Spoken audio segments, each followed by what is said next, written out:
విజయవాడను ఉద్యోగులు విరమించుకోవాలి, మార్చిలోపు బకాయిలు చెల్లిస్తామన్న బొత్స.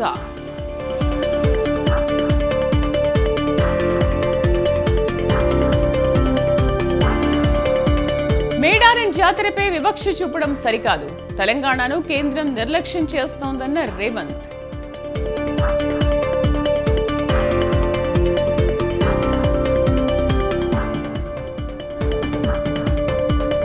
లిక్కర్ కేసులో కీలక మలుపు, ఎమ్మెల్సీ కవితను నిందితురాలిగా చేర్చిన సిబిఐ.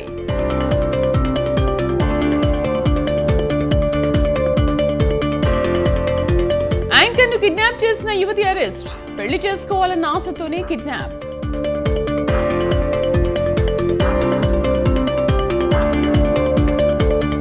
లాస్య మృతదేహానికి రేవంత్ నివాళులు, అధికార లాంఛనాలతో అంత్యక్రియలు.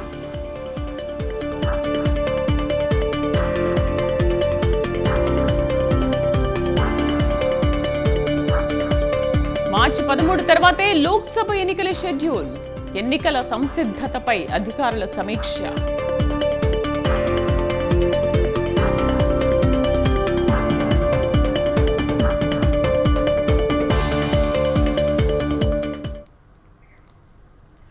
ఢిల్లీ లిక్కర్ స్కామ్ కేసు సంచలన మరుపు తిరిగింది. ఈ కేసులో బీఆర్ఎస్ ఎమ్మెల్సీ కవితను నిందితురాలుగా పేర్కొంది సిబిఐ. ఛార్జిషీట్లో ఆమెను నిందితురాలుగా చేర్చారు.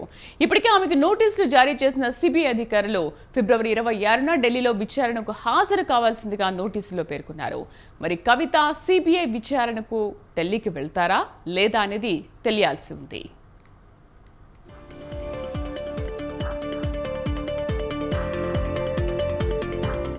ఢిల్లీ లిక్కర్ స్కామ్ కేసులో ఇప్పటికే పలుమార్లు కవితను సిబిఐ అధికారులు ప్రశ్నించారు. గతంలో హైదరాబాద్ వచ్చి కవితను ఆమె ఇంట్లో విచారించారు.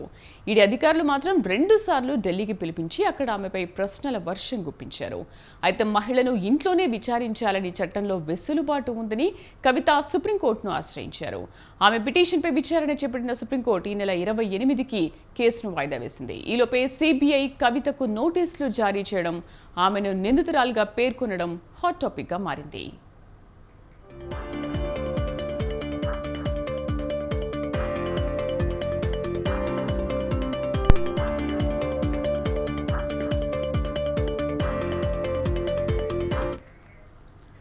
ఇదే కేసులో ఆమ్ ఆద్మీ పార్టీ జాతీయ కన్వీనర్ ఢిల్లీ సీఎం అరవింద్ కేజ్రీవాల్ కి ఈడీ ఇప్పటికే సమన్లు జారీ చేసింది. లిక్కర్ కేసులో మనీ లాండరింగ్ కి సంబంధించి 7వసారి నోటీసులు ఇచ్చింది. ఫిబ్రవరి 26న విచారణకు హాజరు కావాలని పేర్కొంది. ఇప్పటికే కేజ్రీవాల్ కు 6 సార్లు నోటీసులు జారీ చేశారు. కానీ కేజ్రీవాల్ మాత్రం ఒక్కసారి కూడా విచారణకు హాజరు కాలేదు. లిక్కర్ కేసుపై ఇప్పటికే పలు పిటిషన్లు కోర్టులో పెండింగ్ లో ఉన్నాయని, ఇలాంటి తరుణంలో నోటీసులు పంపడం చట్టవిరుద్ధమని ఆమ్ ఆద్మీ పార్టీ నేతలు మండిపడుతున్నారు. కేంద్రం కక్షపూరితంగా వ్యవహరిస్తోందని విమర్శలు గుప్పిస్తున్నారు.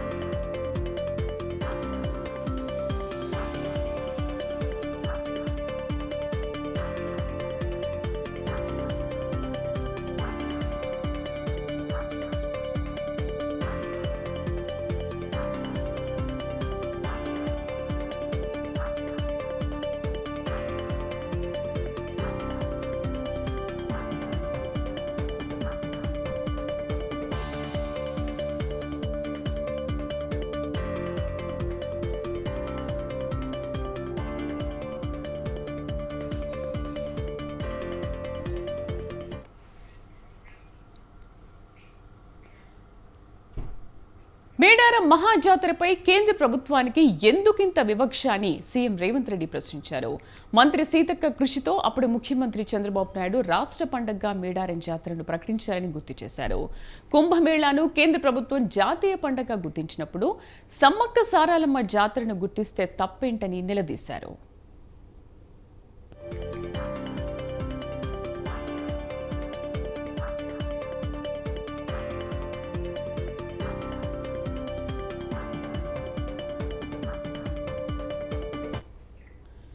దక్షిణాది కుంభమేళాకు ప్రాముఖ్యం ఇచ్చినప్పుడు మేడారం జాతరను ఎందుకు కేంద్రం విస్మరిస్తోందని రేవంత్ ప్రశ్నించారు.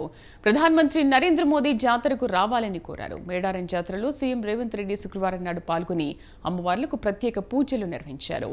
సమ్మక్కను దర్శనం చేసుకోకపోవడం వల్లే మాజీ సీఎం బీఆర్ఎస్ అధినేత కేసీఆర్ మూల్యం చెల్లించుకున్నారని, బీజేపీకి కూడా అదే గతి పడుతుందని హెచ్చరించారు.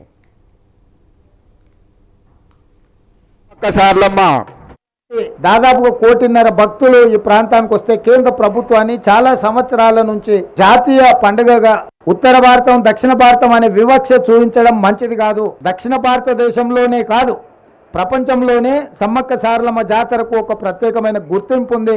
వారి వీరోచిత గాథ చరిత్ర పుటలలో ఉన్నది. కాబట్టి కేంద్ర ప్రభుత్వం నిర్లక్ష్యం చేయకుండా ప్రధానమంత్రి గారు రావాలి, సందర్శించుకోవాలి అని చెప్పి ఈ సందర్భంగా నేను వారికి విజ్ఞప్తి చేస్తున్నా. అదేవిధంగా మా వరకు ఈరోజు ఈ ప్రాంత అభివృద్ధి కోసం ఈ నెల 27వ తేదీన మరో 2 గ్యారెంటీలు అమలు చేస్తున్నామని ముఖ్యమంత్రి రేవంత్ ప్రకటించారు. ఉచిత గ్యాస్, 200 యూనిట్ల ఉచిత విద్యుత్ పథకం ఏఐసీసీ అగ్రనేత ప్రియాంక గాంధీ చేతుల మీదుగా ప్రారంభిస్తామని తెలిపారు. సమ్మక్క సారలమ్మ ఆశీర్వాదంతోనే రాష్ట్రంలో ఇందిరమ్మ రాజ్యం వచ్చిందని చెప్పారు. గతేడాది ఫిబ్రవరి 6వ తేదీన ఇక్కడి నుంచే హాత్ సే హాత్ జోడో యాత్ర ప్రారంభించినట్లు గుర్తు చేశారు. మరో 2 గ్యారెంటీలను 27 తారీఖు నాడు సాయంత్రము ప్రారంభించబోతున్నాము. ప్రధానంగా 500 రూపాయలకే సిలిండర్ ఇచ్చే మహిళలకు చేయూతనిచ్చే విధంగా ఈరోజు సిలిండర్ 500 రూపాయలకి ఇచ్చే కార్యక్రమం. రెండవ కార్యక్రమము పేదవాళ్లకు 200 యూనిట్ల వరకు తెల్ల రేషన్ కార్డు ఉన్న ప్రతి పేదవాడికి ఇంటికి ఉచితంగా విద్యుత్తునిచ్చే కార్యక్రమాన్ని ఫిబ్రవరి 27 తారీఖు నాడు సాయంత్రము ప్రారంభించబోతున్నాము. ఆ కార్యక్రమానికి శ్రీమతి ప్రియాంక గాంధీ గారు కూడా హాజరు కాబోతున్నారు. రాష్ట్రంలో ఉన్న చిక్కుముడులను అన్నీ విప్పుకుంటూ ఒక్కొక్కటి పరిష్కరించుకుంటూ ప్రజలకిచ్చిన హామీలను అమలు చేసుకుంటూ దాదాపుగా ఈరోజు ఉచిత బస్సు రవాణా సౌకర్యం కావచ్చు, లేకపోతే రాజీవ్ ఆరోగ్యశ్రీ ద్వారా 10 లక్షల రూపాయలు పేదలకు వైద్యానికి అందించడం కావచ్చు, ఇప్పుడు ప్రారంభించబోయే 500 రూపాయలకే సిలిండర్ కావచ్చు, అదేవిధంగా 200 యూనిట్ల వరకు ఇంటికి ఉచిత కరెంటు కావచ్చు. మేము వచ్చిన 60 రోజుల్లో 25,000 ప్రభుత్వ ఉద్యోగ తెలంగాణ రాష్ట్ర ఇంధన వనరుల అభివృద్ధి సంస్థ అధికారులతో డిప్యూటీ సీఎం భట్టి విక్రమార్క సమీక్ష నిర్వహించారు. రెడ్కోలో అమలవుతున్న పథకాల పురోగతి గురించి అధికారులతో చర్చించారు. సమావేశానికి TS REDCO vice chairman Janaiah, Singareni chairman and managing director Balaram తదితరులు హాజరయ్యారు.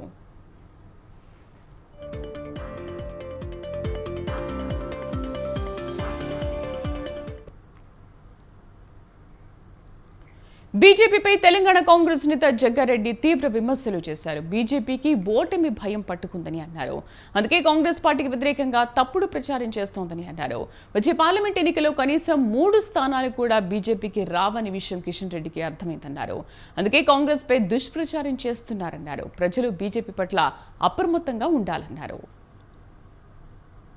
కాంగ్రెస్ తెలంగాణలో తెలంగాణ ప్రజలు 10 నుంచి 14 సీట్లు గెలిపించే రాజకీయ పరిస్థితులు కనబడుతున్నాయి. ఇక్కడ ఎంపీలు, ఆ 3 ఎంపీలు కూడా గెలవకపోతే బీజేపీ తెలంగాణలో ఉనికి లేకుండా పోతుంది అని ఒక భయంలో వాళ్ళు ఏదో రకంగా అవి చేస్తలేరు అని అబద్ధాలు చెప్తూ వాళ్ళ యొక్క ప్రయత్నం చేస్తున్నాడు కిషన్ రెడ్డి గారు.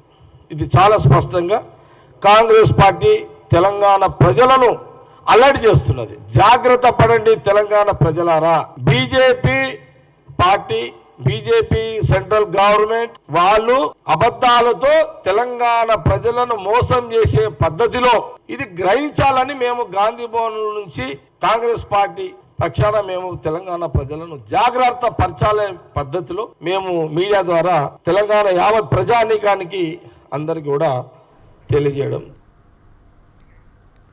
ఎంపీ రంజిత్ రెడ్డిపై బీజేపీ నేత ఏలేటి మహేశ్వర్ రెడ్డి తీవ్రస్థాయిలో మండిపడ్డారు. రంజిత్ రెడ్డి అవినీతి అక్రమాలపై తాను బహిరంగ చర్చకు సిద్ధమన్నారు. ఆధారాలతో సహా నిరూపిస్తానని, దమ్ముంటే ఏ తప్పు చేయలేదని చెప్పగలడాని నిలదీశారు. కరీంనగర్ నుంచి చేవెళ్లకు వలస వచ్చి ఇక్కడ సంపదను దోచుకుంటున్నారని ఫైర్ అయ్యారు. చేవెళ్ల పార్లమెంటు సెగ్మెంట్లో ఎగిరేది కమలం జెండానేనని, స్కాములు చేసే కాంగ్రెస్ ను మోసం చేసే బీఆర్ఎస్ ను ప్రజలు నమ్మే పరిస్థితిలో లేరన్నారు మహేశ్వర్ రెడ్డి.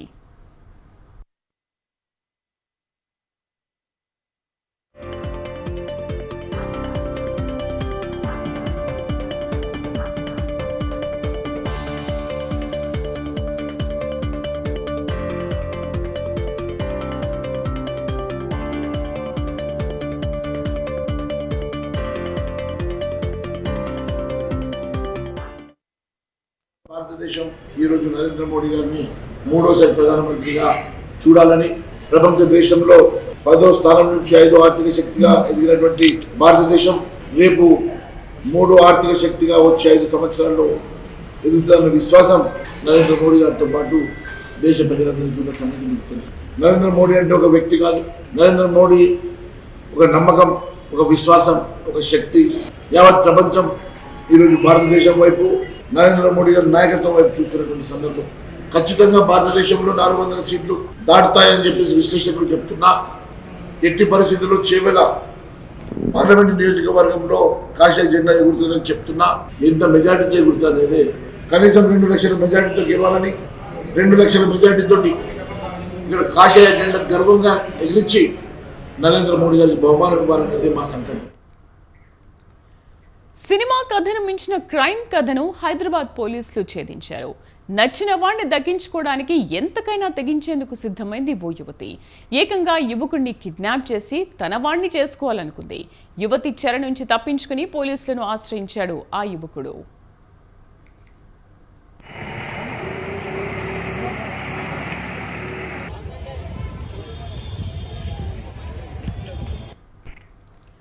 మ్యాట్రిమోనీ వెబ్సైట్లో ప్రొఫైల్ చూసి ఓ యువకుడిని చూసి ఇష్టపడిన అమ్మాయి తనను పెళ్లి చేసుకోవాలని వెంటపడింది. అతను నిరాకరించడంతో రౌడీలకు సుపారీ ఇచ్చి మరీ కిడ్నాప్ చేయించింది. 10 రోజులుగా తన రూమ్లోనే బంధించింది. చివరకు యువతి చెర నుంచి తప్పించుకున్న యువకుడు పోలీసులకు ఫిర్యాదు చేశాడు.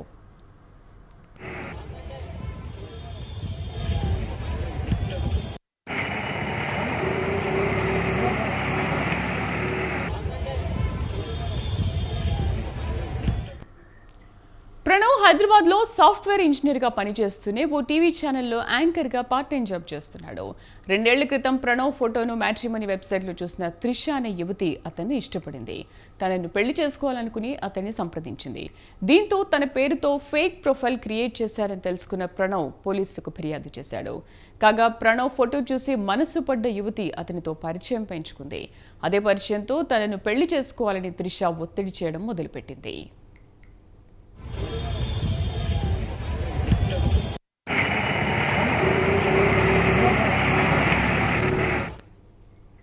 పెళ్లికి ప్రణవ్ నిరాకరించడంతో త్రిష అతనిపై నిఘా పెట్టింది. అతని కారులో లొకేషన్ ట్రాకర్ అమర్చింది. ప్రణవ్ ఎక్కడెక్కడికి వెళ్తున్నాడో గమనిస్తూ ఉంది. ఈ నెల 11న రౌడీలకు సుపారీ ఇచ్చి మరీ కిడ్నాప్ చేయించింది. అప్పటి నుంచి తన రూమ్లోనే బంధించింది. ఈ క్రమంలో త్రిష చెర నుంచి తప్పించుకున్న యాంకర్ ప్రణవ్ పోలీసులకు ఫిర్యాదు చేశాడు. కాగా త్రిష హైటెక్ సిటీలో డిజిటల్ మార్కెటింగ్ చేస్తున్నట్లు పోలీసులు గుర్తించారు.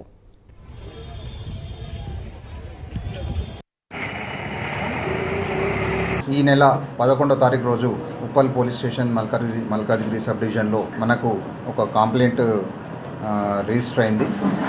కిడ్నాప్ కేసు కింద ఉప్పల్ పోలీస్ స్టేషన్లో కేసు రిజిస్టర్ చేయడం జరిగింది. దానిలో మన కంప్లైంట్ వచ్చి ప్రణవ్ సిస్టా అని అతను ఒక కంప్లైంట్ చేయడం జరిగింది.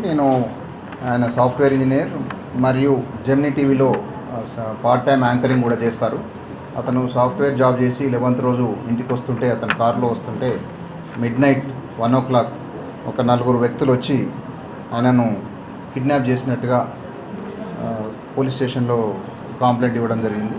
ఇందులో భాగంగా మనము ఉప్పల్ పోలీస్ స్టేషన్లో ఈరోజు ఆమె లేడీని అరెస్ట్ చేయడం జరుగుతుంది. మిగిలిన అక్యూజ్ల గురించి ఉమ్మడి నెల్లూరు జిల్లా మొలకలపూడి గ్రామంలో ట్రస్ట్ పేరుతో ఘరానా మోసాలకు పాల్పడుతున్నారని గ్రామస్తులు ఆరోపిస్తున్నారు. రమా ట్రస్ట్ పేరుతో సుబ్రహ్మణ్యం అనే వ్యక్తి లక్షలు కోట్లలో డబ్బులు వసూలు చేస్తున్నారని తెలిపారు. ట్రస్ట్ల పేర్లతో మోసం చేస్తున్న ఇలాంటి వ్యక్తులపై ప్రభుత్వం చర్యలు తీసుకోవాలని కోరారు. ఇక ఇదే అంశానికి సంబంధించి మరింత సమాచారం మా ప్రతినిధి సునీల్ అందిస్తారు. రాష్ట్ర వ్యాప్తంగా ట్రస్ట్ పేర్లతో ఎంతో మంది ప్రజలను అయితే మోసం చేస్తున్న పరిస్థితి అయితే ఉంది. అయితే ఈ నేపథ్యంలో కూడా ఉమ్మడి నెల్లూరు జిల్లాకు సంబంధించి చిట్టమూరు మండలం అదేవిధంగా మొలకలపూడి గ్రామంలో మనం ఉన్నాం. ఇక్కడ ఓ ట్రస్ట్ దగ్గర మనం ఉన్నాం. రమ అనాథ పిల్లల వృద్ధుల ఆశ్రమం అనే ట్రస్ట్ వద్ద మనం అయితే ఉన్నాం. ఇక్కడ ప్రస్తుతం అయితే విజువల్స్లో చక్కగా కనిపిస్తుంది. ఈ ట్రస్ట్కి సంబంధించి కూడా ఇక్కడ దాదాపు ఒక హౌస్, దానికి సంబంధించిన ఇంటి స్థలాలు, దాంతోపాటు కూడా కొన్ని ఖాళీ స్థలాలకైతే ఆ ట్రస్ట్కి సంబంధించిన ఫ్లెక్సీలు వేసిన పరిస్థితి అయితే ఉంది. అయితే దాదాపుగా కూడా ఈ ట్రస్ట్కి సంబంధించి 10 నుంచి 20 సంవత్సరాల నుంచి కూడా ఈ ట్రస్ట్ అయితే రన్ అవుతుందని చెప్తున్న పరిస్థితి అయితే ఉంది. ఈ ట్రస్ట్కి సంబంధించి కూడా ట్రస్ట్ అనే పేరుతోటి ఫ్లెక్సీలకే అంకితమైన పరిస్థితి అయితే ఉంది. ట్రస్ట్ అనే పేరు ఉంది కానీ ఇక్కడ ట్రస్ట్ అయితే లేదని కూడా ఇక్కడ ప్రజలైతే చెప్తున్న పరిస్థితి అయితే ఉంది. అయితే ఈ ట్రస్ట్ల పేరుతో దాదాపుగా కూడా పసిపిల్లలు అదేవిధంగా వృద్ధులను మేము ట్రస్ట్లో పెట్టి ఆశ్రయం ఇచ్చి వాళ్ళని ఆదరిస్తున్నాం అనే నేపథ్యం కూడా చెప్తున్న పరిస్థితి. ట్రస్ట్ వద్ద ఉన్న పరిస్థితిని చూస్తుంటే కూడా ఈ ట్రస్ట్ కేవలం అనాథ పిల్లల ఆశ్రమం అనే బోర్డులకే పరిమితమైంది కానీ ఇక్కడైతే ఎలాంటి ట్రస్టులు నడుపుతున్న పరిస్థితి అయితే లేదని కూడా స్పష్టంగా అర్థమవుతున్న పరిస్థితి అయితే ఉంది. అయితే దాదాపుగా ఈ ట్రస్ట్కి సంబంధించి ఎంతో మంది వద్ద ఫండ్స్ కలెక్ట్ చేస్తూ ఆ ఫండ్స్ని అనాథ పిల్లలకు పెడుతున్నామనే నేపథ్యంలో కూడా ఆ ఫండ్స్ని తన సొంత పనులకు అదేవిధంగా తన సొంత నిధులను కూడబెట్టుకోవడానికి ఈ ట్రస్ట్ అధినేత అయితే చేస్తున్న పరిస్థితి అయితే ఉంది. అయితే దాదాపుగా ఇక్కడ ఈ ట్రస్ట్కి సంబంధించి అన్ని విధాలుగా కూడా స్వతంత్ర టీవీ అయితే ఎంక్వైరీ చేసిన పరిస్థితి అయితే ఉంది. ఈ ఎంక్వైరీలో కూడా పి సుబ్రహ్మణ్యం అనే వ్యక్తి ట్రస్ట్ పేరుతో ఓ రిజిస్ట్రేషన్ చేసి రిజిస్ట్రేషన్ నంబర్ 400 అదేవిధంగా 2012 రిజిస్ట్రేషన్ అయితే చేసిన పరిస్థితి అయితే ఉంది. అయితే ఈ రిజిస్ట్రేషన్కి సంబంధించి కూడా చేసిన అప్పటి నుండి ఇప్పటి వరకు కూడా రాజకీయ నాయకులు అదేవిధంగా పెద్ద కంపెనీస్కు ఓనర్ దగ్గరికి వెళ్ళి పెద్ద మొత్తంలో అంటే లక్షల కోట్ల రూపాయల్లో డబ్బులు అయితే వసూలు చేసిన పరిస్థితి అయితే ఉంది. ఈ వసూలు చేసి కూడా తన సొంత నిధులకు అదేవిధంగా తన సొంత ఖర్చులకు పెట్టుకొని అనాథ పిల్లలకు అదేవిధంగా ఆశ్రమంలో ఉన్న వృద్ధులకు పెడుతున్నామని చూపిస్తున్న పరిస్థితి అయితే ఉంది. అయితే దీనికి సంబంధించి కూడా కొంతమంది గ్రామస్తులు అయితే స్వతంత్ర టీవీని ఆశ్రయించిన పరిస్థితి అయితే ఉంది. ఆశ్రయించిన అనంతరం స్వతంత్ర టీవీ అయితే ఆ ఆశ్రమం వద్దకు వెళ్ళిన పరిస్థితి అయితే ఉంది. ఆశ్రమం అనే పేరు ఉంది కానీ ఇక్కడ ఆశ్రమం కానీ అదేవిధంగా అనాథ పిల్లలు కానీ అదేవిధంగా వృద్ధులు కానీ ఎవరు లేకపోవడం ఆశ్చర్యానికి గురి చేస్తున్న పరిస్థితి అయితే ఉంది. ఇలాంటి ట్రస్ట్ అధినేతలపై రాష్ట్ర ప్రభుత్వం అదేవిధంగా జిల్లా అధికారులు స్పందించి చర్యలు తీసుకోవాలని కూడా ఒకవైపు అయితే గ్రామస్తులు చెప్తున్న పరిస్థితి అయితే ఉంది. అయితే ఇక ఈ ట్రస్ట్కి సంబంధించి ఎవరెవరి వద్ద ఎన్ని లక్షల కోట్ల రూపాయలు వసూలు చేశారో తిరిగి ఇలాంటి ట్రస్టులు నడుపుతున్న వాళ్ళపై చర్యలు తీసుకొని తిరిగి వాళ్ళకి అమౌంట్ ఇప్పించాలని కూడా కొంతమంది అయితే గ్రామస్తులు ఇక్కడ చెప్తున్న పరిస్థితి అయితే ఉంది. అయితే ఏదేమన్నప్పటికీ కూడా ఈ ట్రస్ట్ అధినేత ఏం చెప్తారు అనే దానికోసం అయితే ట్రస్ట్ వద్దకు వచ్చాం. ఆ ట్రస్ట్ వద్దకు వచ్చిన వెంబటే కూడా స్వతంత్ర టీవీ వస్తుందని తెలుసుకొని ఇక్కడ నుంచి ఆ ట్రస్ట్ అధినేత బయట వెళ్ళినట్టు కూడా సమాచారం. దాదాపుగా ఈ ట్రస్ట్కి సంబంధించి ఇక్కడ ఉన్న గ్రామస్తులు చెప్పే విధంగా కూడా ఎలాంటి అనుమతులు లేవని గ్రామస్తులు అంటున్నారు. అయితే రిజిస్ట్రేషన్ నంబర్ అయితే 4002012 అనే నంబర్తో అయితే రిజిస్ట్రేషన్ బోర్డు అయితే ఇక్కడ వేస్తున్న పరిస్థితి అయితే ఉంది.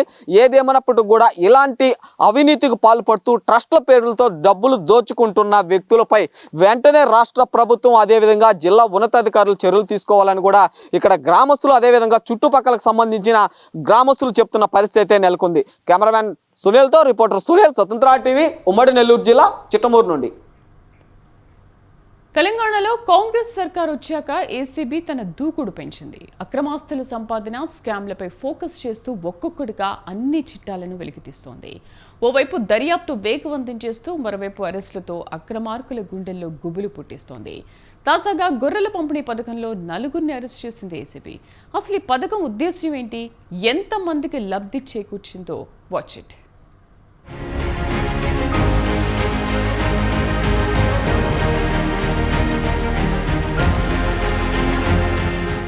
తెలంగాణ గొర్రెల పంపిణీ పథకంలో అవినీతి వ్యవహారాలు ఒక్కొక్కటిగా వెలుగులోకి వస్తున్నాయి. ఈ పథకంలో అవినీతికి పాల్పడిన 4 ప్రభుత్వ అధికారులను ఏసీబీ అరెస్టు చేసింది. వీరు ప్రైవేటు వ్యక్తులతో కలిసి బినామీ బ్యాంకు ఖాతాల్లోకి గొర్రెల పంపిణీ పథకం నిధులను తరలించినట్లు దర్యాప్తులో తేలింది. 4 నిందితులకు నాంపల్లి కోర్టు 14 రోజుల రిమాండ్ విధించింది. పోలీసులు వారిని చెంచల్గూడ జైలుకు తరలించారు.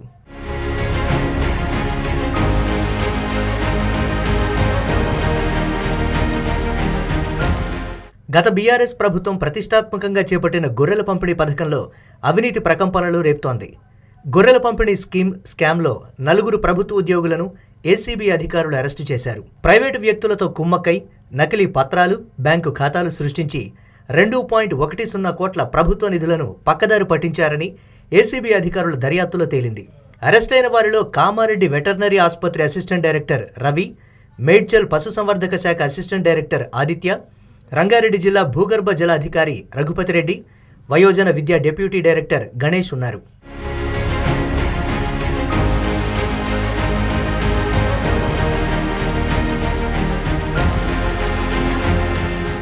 రేవంత్ రెడ్డి తెలంగాణ ముఖ్యమంత్రిగా బాధ్యతలు చేపట్టిన తరువాత గత ప్రభుత్వంలో వివిధ శాఖలు, పథకాల్లో జరిగిన అవినీతిపై ప్రత్యేకంగా దృష్టి పెట్టారు. ఇప్పటికే కాళేశ్వరం ప్రాజెక్టు, విద్యుత్ రంగాలకు సంబంధించి పెద్ద ఎత్తున అవినీతి జరిగినట్లు ఆరోపణలు వస్తూ ఉండగా గొర్రెల పంపిణీ పథకంలోనూ అక్రమాలు జరిగినట్లు తేలడం ఆందోళన కలిగిస్తోంది.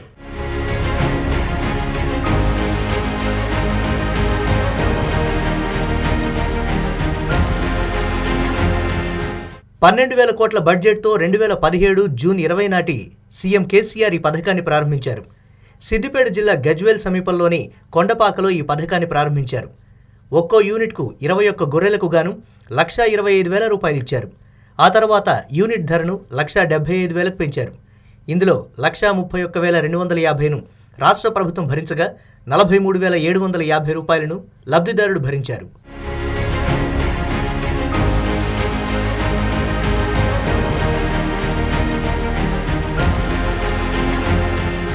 ఈ పథకంలో పొందిన గొర్రెలు ప్రమాదవశాత్తు మరణిస్తే ప్రభుత్వం ఒక్కో గొర్రెకు $5,000 ఇన్సూరెన్స్ ఇచ్చింది. పొట్టేలకు $7,000 ఇన్సూరెన్స్ అందించింది. గొర్రెలు చనిపోయిన 10 రోజుల్లోనే ఈ ఇన్సూరెన్స్ డబ్బులను లబ్ధిదారుల ఖాతాల్లో జమ చేస్తామని చెప్పారు. ఈ పథకంలో పలు దశల్లో అక్రమాలు జరిగినట్లు వెలుగులోకి వస్తున్నాయి. గొర్రెల పంపిణీ కుంభకోణానికి సంబంధించిన కేసును ఏసీబీ దర్యాప్తు చేస్తోంది.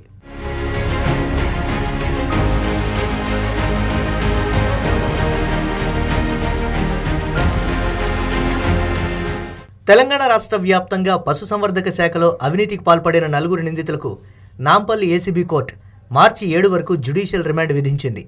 వైద్య పరీక్షల అనంతరం 4 నిందితులను చంచల్గూడ జైలుకు తరలించారు ఏసీబీ అధికారులు. ఈ స్కామ్కు సంబంధించి అధికారులు ఇంకా ఎంతమందిని అరెస్టు చేస్తారో చూడాలి మరి.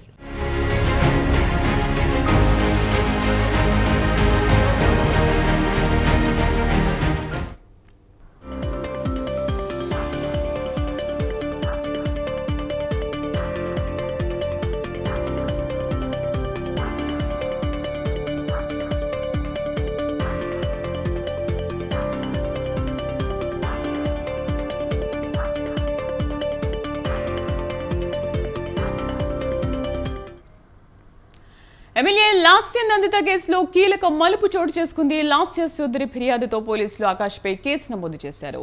లాస్య ప్రయాణిస్తున్న కారును ఆకాష్ డ్రైవ్ చేసినట్లుగా తెలుస్తోంది. కాగా 304A ఐపీసీ సెక్షన్ కింద పోలీసులు కేసు నమోదు చేశారు.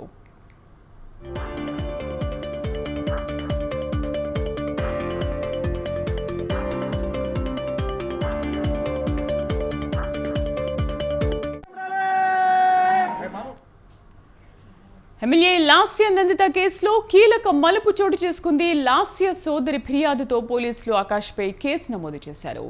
లాస్య ప్రయాణిస్తున్న కారును ఆకాష్ డ్రైవ్ చేసినట్లు తెలుస్తోంది. కాగా 304A ఐపీసీ సెక్షన్ కింద పోలీసులు కేసు నమోదు చేశారు.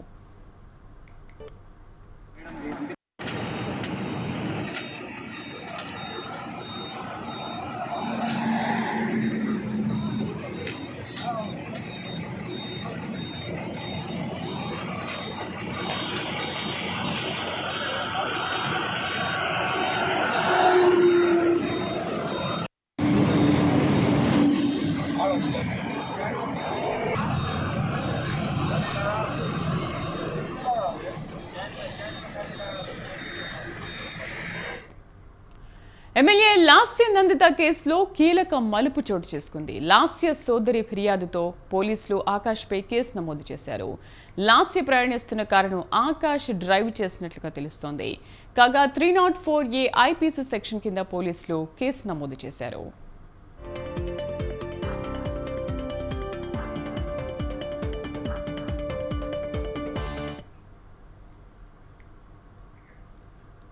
That's all for now. Stay tuned.